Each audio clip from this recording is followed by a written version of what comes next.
अनिल सकरवाल और आप मेरे साथ हैं फिजिक्स क्लासेस में। कक्षा 12 है, तो सिलेबस है वो कंटिन्यू हमारे चल रहे हैं। चैप्टर संख्या 2 में पहुंच गए हैं। चैप्टर संख्या 2 के भी अंतिम भाग में चल रहे हैं और एक दो टॉपिक रह रहे हैं, बस उनकी बात करेंगे, उसके बाद हम नेक्स्ट चैप्टर में पहुंचेंगे। अब जो बात करेंगे आज इस टॉपिक की वो है आवेशी चालक की सतह पर बल। यानी कोई भी कंडक्टर है, अगर चालक है कोई, उसको चार्ज कर दिया जाए, आवेश दे दिया जाए, तो उसकी सतह पर बल कार्य करता है। उस बल का हमें मान ज्ञात करना है। वैसे सिंपल फॉर्म में हमें पता है कि किसी सतह पर आवेश दे देंगे तो वहां पर प्रत्येक आवेश दूसरे पर बल आरोपित करेगा, समान आवेश पर प्रतिकर्षण बल आरोपित करेंगे। चाहे सारे प्लस के आवेश को भी प्रतिकर्षण लगेगा, सारे माइनस के को भी प्रतिकर्षण बल लगेगा। तो वो जो बल है उसका मान सिंपल फॉर्म में हम ज्ञात कर सकते हैं अध्यारोपण के सिद्धांत से। अध्यारोपण का सिद्धांत क्या है कि किसी भी भाग में अगर बहुत से आवेश उपस्थित हैं तो किसी एक आवेश पर लगने वाले कुल बल का मान सभी आवेशों के बीच के योग के सदिश योग के बराबर होता है। तो वहां जितने भी बल है सबका मान निकालें, अलग कुल बल है। लेकिन यहाँ स्थिति अलग है थोड़ी, ये चालक आवेशित किया गया है तो उसमें बहुत से आवेश उपस्थित है, तो उस तरीके से उसमें निकालना संभव नहीं है। वहां निश्चित संख्या के आवेशों तक हम उनको ज्ञात कर सकते हैं। यहाँ इसे विद्युत क्षेत्र जब कोई चालक है उस पर आवेश दिया गया है तो उसके कारण सब तरफ विद्युत क्षेत्र उत्पन्न होगा।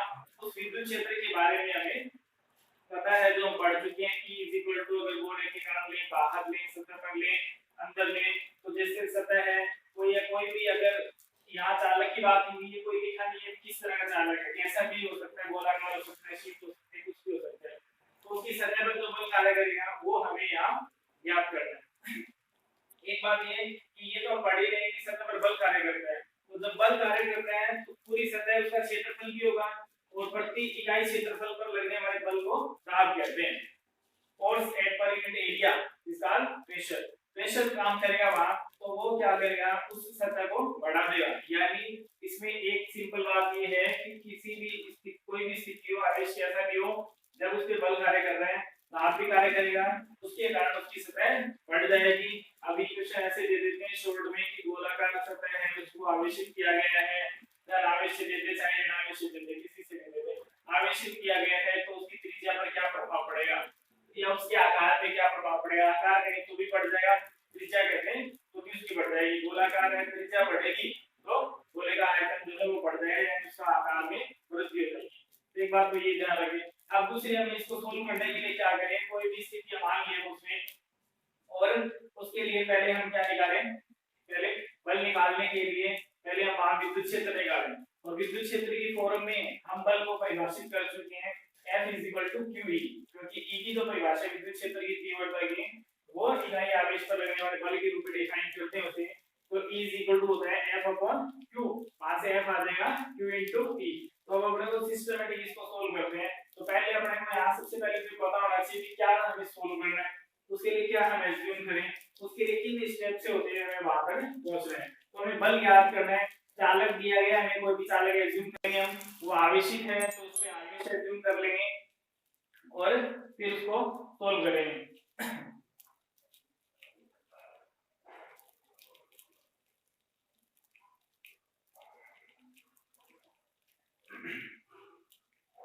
जब विद्युत क्षेत्र सोल्व कर लेंगे तो विद्युत क्षेत्र के बाद में फिर बल तक पहुंचेंगे।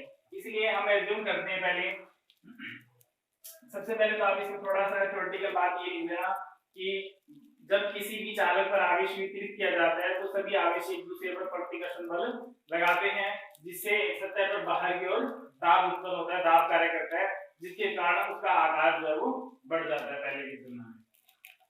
अब इसको मान लेते हैं कि कोई गोलाकार संरचना मान ले हम, ये है, इस पर कोई आवेश वितरित किया गया है,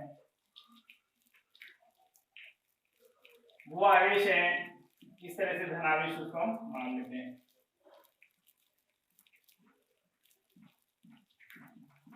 अब इसके कारण क्या होगा, गोले के कारण तीव्रता बल है बाहर की तरफ होगी, सब तरफ होगी, गोला है तो तीव्रता बाहर की तरफ निकलती होगी। इसके लिए हम क्या करें, गोले को सोल्व करने के लिए पहले हम एक अल्पाश भाग ले लेते हैं। यहाँ से हमने कोई अल्पाश लिए, इसका अल्पाश भाग मान लिया गोले का, ये अल्पाश है ए और ये बिंदु मान लेते हैं बी। अब देखो इस गोले के दो भाग हो गए, एक तो ए बी इतना, बाकी बचा हुआ ये भाग, इतना। इस इधर की पॉइंट को इधर हम कोई बिंदु सी मान ले, ताकि जब हम बात कर रहे हैं कि ए बी की बात कर रहे हैं तो इसका मतलब हम इतने पार्ट की बात कर रहे हैं। जब हम ए सी बी की बात कर रहे हैं इसका मतलब हम इधर वाले पूरे बाकी बचे हुए पार्ट की बात कर रहे हैं। इसके लिए विद्युत क्षेत्र की तीव्रता, अभी गोला है, सतह पर विद्युत क्षेत्र हम पहले सोल्व कर चुके हैं। कंडक्टर है, चालक है, तो चालक के लिए विद्युत क्षेत्र की तीव्रता सिग्मा अपॉन एप्सिलॉन नॉट होती है, वो हम इसका यूज करेंगे। दूसरा, इसके लिए दोनों रंग के आगे दो बिंदु एज्यूम कर लेते हैं। एक बिंदु सतह के इस भाग में मान लेते हैं, एक बिंदु सतह के इस भाग में मान लेते हैं। जब इस भाग की बात करें तो ये जो आवेश है E1, इसके कारण तीव्रता मान लेते हैं E1 है, तो प्लस के कारण तीव्रता है जब बाहर की तरफ होगी, इसके कारण तीव्रता है E1। ये कोई बिंदु मान लेते हैं P है और ये कोई बिंदु मान लेते हैं Q है। दूसरा, बाकी जो आवेश है इसके कारण तीव्रता गोला है तरह से है, तो यहाँ आवेश वितरित किया गया, इसके कारण बल रेखाएं इस तरफ होंगी, प्लस के कारण ये बल रेखाएं बाहर की तरफ निकलती होगी, तो इस बिंदु पर E2 भी जो है वो इसके कारण तीव्रता वो भी क्या होगी, इधर आएगी। तो यहाँ से परिणामी तीव्रता अगर कहें EP जो है तो वो हो जाएगी E1 प्लस E2, इसी को हम समीकरण रूप में लिख देंगे। दूसरी बात, जब यहाँ बात करें इसकी तो इस भाग में देखें, इसके कारण तो तीव्रता इधर है ही, E1 तो इधर ही है, ये तो इधर है ही E1, और E2 क्या होगा, इस तरफ है, तो यहाँ क्या देगा, E1 और E2 दोनों एक दूसरे के विपरीत है। तो ये Q बिंदु पर तीव्रता है, इसलिए इसको EQ लिख सकते हैं। तो यहाँ से EQ इज इक्वल टू क्या आ जाएगा, यहाँ लिख रहा हूँ, EQ इज इक्वल टू आ जाएगा E1 माइनस E2। दूसरी बात, गोलीय कोश है, चालक गोला है, खोखला हो चाहे ठोस हो, गोला दे रखा है हमें, तो अंदर आवेश होता नहीं है। अगर अंदर आवेश दे भी दिया जाए तो प्रतिकर्षण के कारण वो सारा चालक में आवेश गति कर सकता है, तो पूरा का पूरा आवेश कहां पर पहुंच जाता है, सतह पर पहुंच जाता है। इसलिए अंदर आवेश नहीं होता है, इसलिए तीव्रता 0 होती है। इसकी बात हम डिटेल से डेरिवेशन पहले कर चुके हैं। तो यहाँ पर एक बात ये कि EQ की जो वैल्यू है वो क्या होगी, EQ की वैल्यू 0 होगी। तो अब इसको सोल्व कर लेते हैं। पहले जो वैल्यूज एज्यूम की है उसके बारे में लिख लिया। क्या क्या एज्यूम किया हमने, कोई चालक गोला माना है, इस पर आवेश है, तो इस पर आवेश घनत्व भी होगा, आवेश घनत्व मान लेते हैं सिग्मा है, यहाँ सिग्मा आवेश घनत्व है, और क्षेत्रफल जो है वो S है इसका, या A एज्यूम कर सकते हैं इसका क्षेत्रफल। तो आवेश घनत्व कौन सा काम आएगा, पृष्ठीय आवेश घनत्व काम आएगा। तो यहाँ एक बात तो ये पृष्ठीय आवेश घनत्व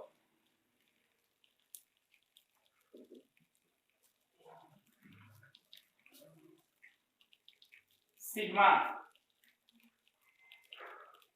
is equal to Q upon S ले लें, या इसको एलिमेंट फॉर्म में भी ले सकते हैं dQ अपॉन ds, क्योंकि जब हम बल निकालेंगे तो पहले स्मॉल पार्ट के लिए सोल्व करेंगे, फिर कंप्लीट पार्ट के लिए सोल्व करेंगे, इसलिए जो जिसकी जरूरत रहेगी उसी का आप इसमें यूज कर सकते हैं। दूसरी बात, यहाँ चालक की सतह पर तीव्रता E is equal to sigma upon epsilon naught, और ये जो बिंदु P ले रहे हैं ये बिल्कुल पास है, Q है वो भी बिल्कुल पास है, ये गोले के बाहर की तरफ है, ये अंदर की तरफ है, बस इतना सा डिफरेंस है। तो यहाँ पर तीव्रता इसके कारण बिल्कुल पास है, यानी ये पूरा भाग इसकी कंपैरिजन में इनफाइनाइट है, इसलिए इसके लिए वही होगा जो पेन शीट के लिए सोल्व किया था, due to conductor sigma upon epsilon naught. ये E की वैल्यू आ गई, E is equal to sigma upon epsilon naught. अब अपने जो एज्यूम किया वो लिख सकते हैं अपने इसमें कि माना कोई चालक सिग्मा आवेश घनत्व से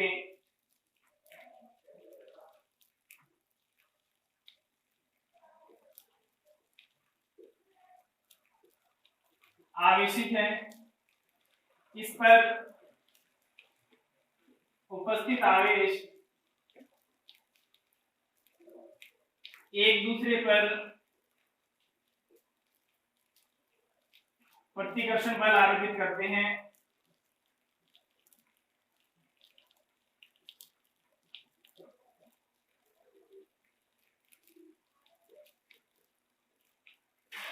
जिससे सतह पर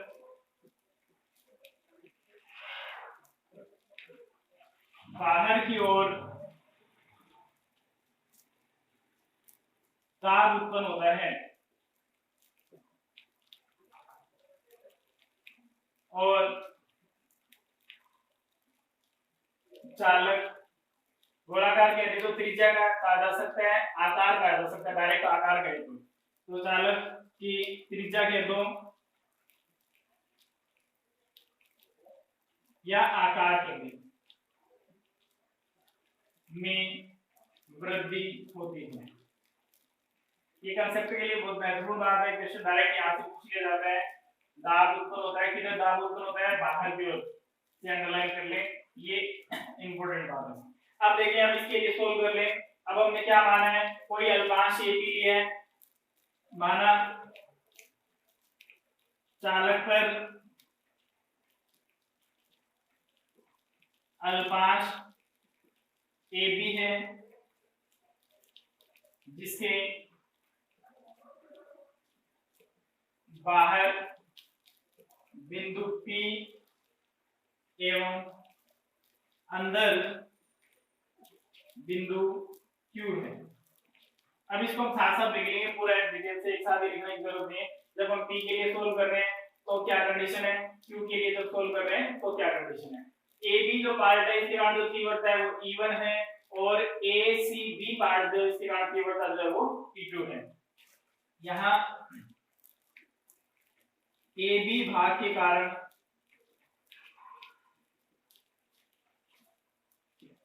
तीव्रता E1 एवं ACB के कारण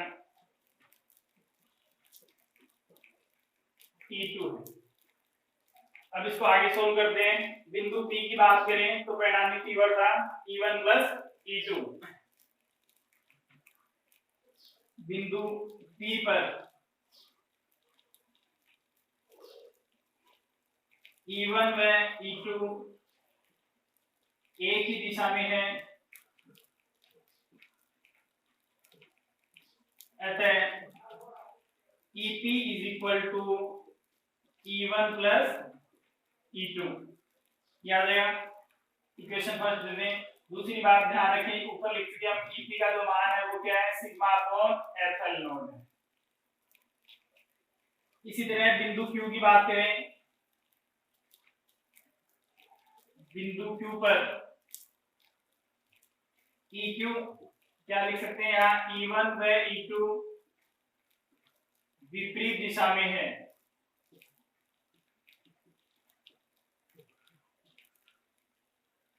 EQ is equal to E1 minus E2। दूसरी बात, यहाँ EQ की जो वैल्यू है वो क्या है? 0 है, क्योंकि गोले के अंदर, कौन से गोले के अंदर? चालक गोले के अंदर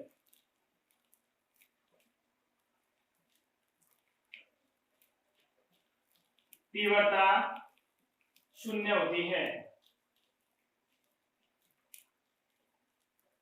कोई ऐसी बात जो पीछे पड़ी हुई हम यूज करें तो उसको ब्रैकेट में शो कर देना चाहिए कि ऐसा हमने क्यों लिया है, क्योंकि चालक गोले के बारे में पढ़ चुके हैं। चालक में चाहे वो ठोस है या खोखला है, अंदर चार्ज नहीं होता है तो अंदर इलेक्ट्रिक फील्ड भी नहीं होता है, इसलिए E की वैल्यू 0 होती है। देन बाय इक्वेशन 2 समीकरण 2 से क्या आएगा? E1 माइनस E2 बराबर 0, तो आ गया E1 बराबर E2। एक बात तो ये आ गई। अब ये बात समीकरण 1 में अप्लाई कर दें, फाइनल वैल्यू आ जाएगी यहाँ से समीकरण 1 से, तो दोनों की जगह E रख दो, चाहे तो E1 और E2 दोनों बराबर है, दोनों की जगह E पुट कर दें तो क्या आ जाएगा? E plus E is equal to EP, और EP की जो वैल्यू है वो सिग्मा अपॉन एप्सिलॉन नॉट है, तो 2E इज इक्वल टू आ गया सिग्मा अपॉन एप्सिलॉन नॉट, और E की वैल्यू आ गई सिग्मा अपॉन 2 एप्सिलॉन नॉट। ये आ गई तीव्रता। ये पहले भी बात कर चुके हैं तीव्रता, जब हमने उसके नियम से सोल्व किया था, गाउस के नियम से, तब भी तीव्रता की वैल्यू चालक की सतह पर तीव्रता यही प्राप्त हुई थी सिग्मा अपॉन 2 एप्सिलॉन नॉट। तो यहाँ से भी तीव्रता हुई है, लेकिन हमें डायरेक्ट यूज नहीं करना है कि अब जानते हैं कि तीव्रता तो ये होती है और ऐसे 0 तो क्यों ही लगा दे। हमें यहाँ इस पॉइंट को लेकर और इस चालक गोले को दो टुकड़ों में डिवाइड करके एक अल्पांश AB यूज करेंगे, दूसरा इसका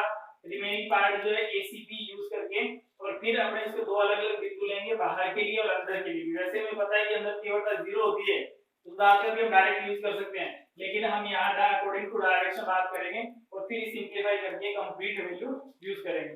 अब आगे बात करते हैं, अभी तो तीव्रता आई है, हमारा जो टॉपिक है वो सोल्व करना है, हमें फोर्स की वैल्यू सोल्व करनी है। फोर्स निकालिए, निकालने के लिए तीव्रता यूज करेंगे। इसे नेक्स्ट इक्वेशन दे देते हैं, इक्वेशन थर्ड दे देते हैं इसे। अब तीव्रता की परिभाषा लगा दें।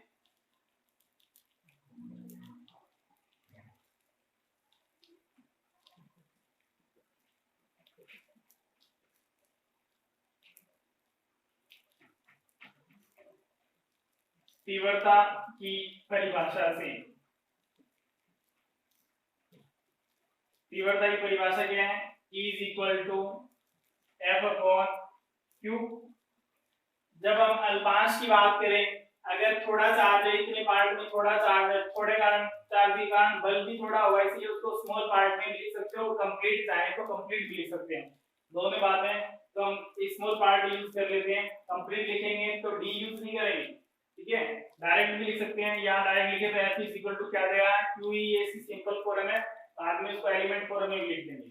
दूसरी बात, अगर इसे एलिमेंट फॉर्म में लिखना है then D F is equal to DQ multiply by E, बस इतना ही है। बाद में इंटीग्रेशन ये F हो जाएगा और वो Q हो जाएगा, तो ये कोई इतना मैटर नहीं है कि हम उसको अल्पांश में सोल्व करें या कंप्लीट सोल्व करें। नॉर्मली सही मेथड यही होता है कि अल्पांश के माध्यम से सोल्व किया जाए, क्योंकि हम हमेशा छोटी वैल्यू लेते हैं, उसके लिए डेराइव करते हैं, फिर उसको इंटीग्रेशन करते हैं, फिर कंप्लीट वैल्यू फाइंड आउट करते हैं। तो एक्चुअल मेथड यही है, इसके अकॉर्डिंग भी हम कर सकते हैं, लेकिन यहाँ उसका ज्यादा इफेक्ट नहीं पड़ेगा, क्योंकि हमें केवल एक वैल्यू पुट करनी है और कुछ नहीं करना है।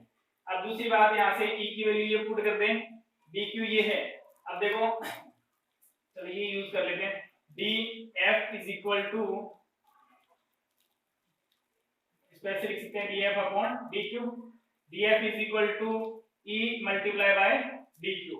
E की वैल्यू समीकरण 3 में है और DQ की वैल्यू अपने पास ये है। सबसे पहले हमने इसकी डेफिनेशन ली है, DQ की वैल्यू सिग्मा ds, जो पहले यूज कर चुके हैं उसको बार बार नहीं लिखेंगे, डायरेक्ट यूज करेंगे।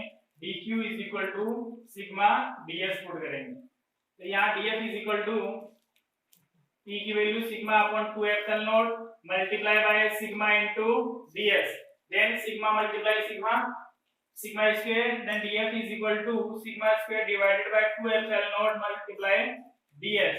This is a final value of force due to this small element AB। तो ये तो स्मॉल पार्ट की वैल्यू आ गई। अगर कुल मान निकालें, कुल बल निकालें, कुल बल, तो क्या होगा? समाकलन करने पर F हो जाएगा ये sigma square upon 2 epsilon not into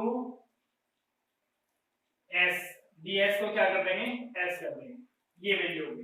अब देखो, जब बल आ गया तो दाब भी से पूछ लेते हैं, ठीक है, दाब इस प्रकार बल कार्य करता है, तो इकाई क्षेत्रफल पर लगने वाला बल जो है वो दाब होता है। तो यहाँ से S इधर आके क्या देगा? डिवाइड में आ जाएगा, ठीक है, और इसे लिख सकते हैं समीकरण 4 से,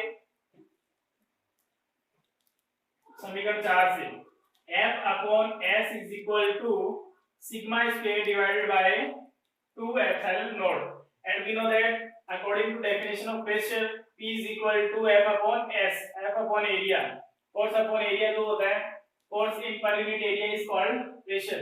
तो इसको दाब कह सकते हैं। तो ये वैल्यू किसके इक्वल हो गई? P के इक्वल हो गई। P is equal to sigma square upon 2 epsilon naught, ये इसकी क्या है? फाइनल वैल्यू है। तो इस तरह से इसको सोल्व कर सकते हैं। थोड़ा सिस्टमैटिकली सोल्व करने के लिए हम दो पॉइंट एज्यूम करेंगे इसमें, P और Q। बाहर की तरफ दोनों बिंदु, जो बिंदु है ये बिल्कुल इसके सतह के पास है, इसीलिए इसके कारण जो तीव्रता है वही होगी जो सतह के लिए तीव्रता होगी।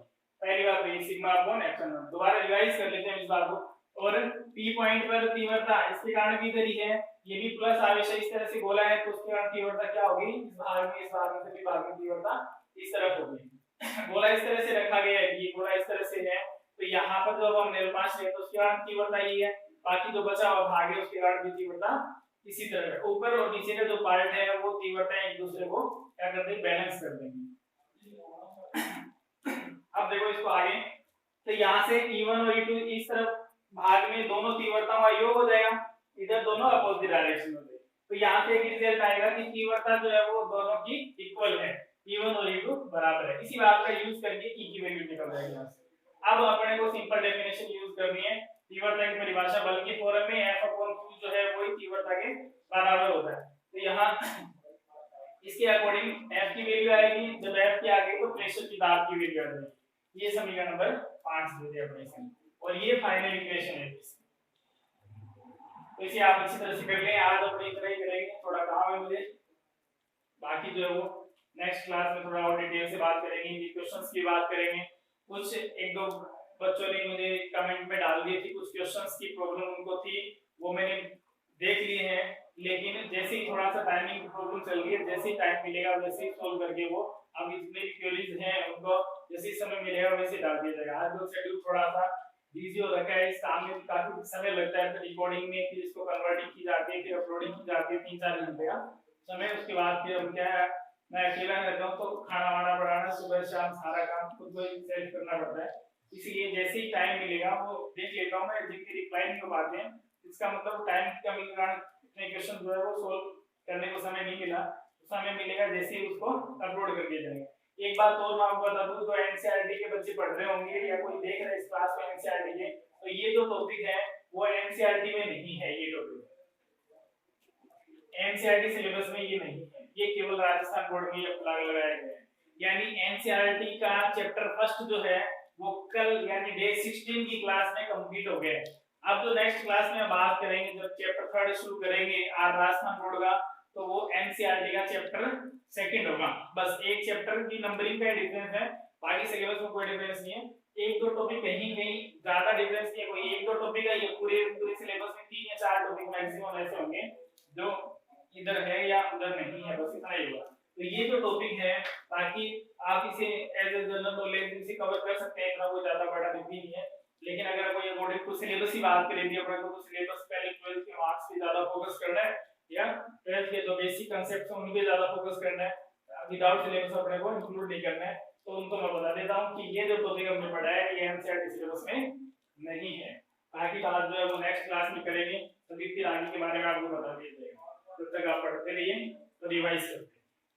धन्यवाद।